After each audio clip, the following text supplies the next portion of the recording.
then another wacky news story for you. So I don't know if you saw this, but a former PhD student is suing Queensland's James Cook University for $3.125 million over the loss of his sex drive. Hold on. $3.125 million. Yeah. Why such a specific amount? Well, because he lost his sex drive, and that is a specific amount that a sex drive is worth. All right, this is going to be really worth discussing. So, how is someone's sex drive worth $3.125 million? I know. Personally, I would have ranked it about 3.267 million.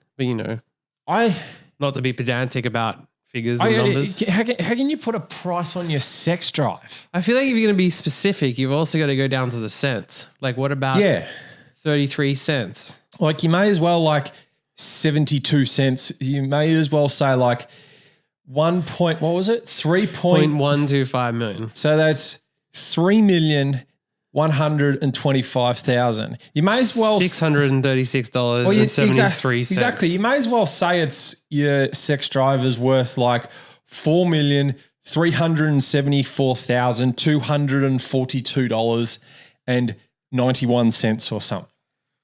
How did you know that was the value of my sex drive? Was it? Yeah, I got it assessed by a... Who assessed it? A sex drive assessor. You know how they have housing assessors? Yes. Where they send in and the bank They're real estate agents? No, but they have the specific assessor who can... Yeah. You can get an assessment done on your property. Okay. I want to get an assessment done on my sex drive. That's an interesting thing to get an assessment on. Yes. So once you have sex and decide, well, that's not that motion. That's a loss of 23 cents there. Personally, mine's invaluable. So, but sure. Anyway. But what if I offered you $50 million? No, still wouldn't take it. You wouldn't take $50 million to not have sex? Yeah. No. 100 million? No. $1 billion? Not to not have sex. Surely there's got to be a number. No, there is no number. See, I don't think you're thinking this through because at a certain point, you get to a point where you'd be able to afford to invent your own some type of alternative or some type of medical way to do it. No. There would be no price. That is one of those things in life that I would want to make sure that I could enjoy. Even for $6 billion? Yep. I would not. What about $6 billion and 23 cents? No, I still wouldn't take the money. 24 cents? No. 25 cents? Not even 33 cents. I couldn't put a price on it. Well, he said it was mental torture. He submitted a 20-page Supreme Court document for mental torture and prolonged harassment at the university. Yeah, because he failed two subjects. He failed two subjects. Yeah, and that's what led to. Well, that was probably a key point of the story. We should have mentioned earlier. I can comment on this. What, as a failure? As a university failure, you're uniquely in the position. I failed a subject at university, and it was painful, to be honest. And did you lose your sex drive? No. Oh. And it also didn't cost me $3.225 million worth of pain and torture. See, this is where you're wrong.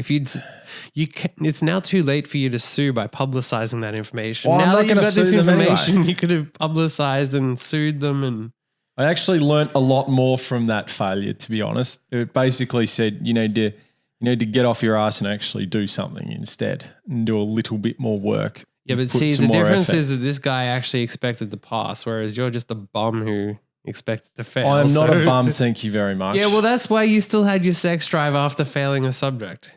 If you weren't, you would have lost your sex drive from failing the subject. I have failed a university subject. It's very annoying to do that, but I don't think it's worth suing a university over. If you don't want to do university, don't go. Simple as that. It's not hard.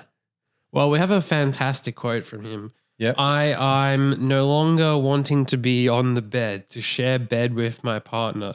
There is no such desire, no desire for anything.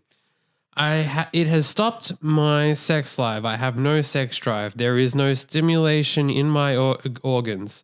I have never had this problem before. I don't feel any blood down there. Okay, now it got me thinking, based on that. So if he's saying that it doesn't work anymore, Yeah. shouldn't they, to win this court case, have to prove that? And therefore, shouldn't he be That forced? would be amusing, actually. Forced in court to watch naked women and see if his penis adjusts as a result of. Well, I think there's a fair chance of case dismissed then quite quickly, to be honest. Imagine the court has to take him to a strip club and say, "Your Honor, Your Honor, let Your that Honor, Your woman." Honor. Can you imagine him getting whipped by like a feather duster or something as well to see what? I'm sure that'd reduce the stress pretty quickly. couple of drinks later and a feather duster in the right place. And then, the lawyer presenting the case and has to bring out a stripper and look at this pussy. Does that look at his penis? It's erect. Yeah, it's an interesting way. Now, what to if he do had a very things. small penis that was not much different when it's erect or not? So they have to actually measure it to see if there's changes in the. Well, I'm sure there's plenty of people qualified to make that judgment. Well, speaking of which, why don't they just buy a hooker and then make the hooker suck him off, and then the hooker can say whether the penis grew within their mouth or not? Yeah, it's a very interesting story, this one. Yeah. There's many twists and turns to go, I think, with this and as to how this could be resolved. True. So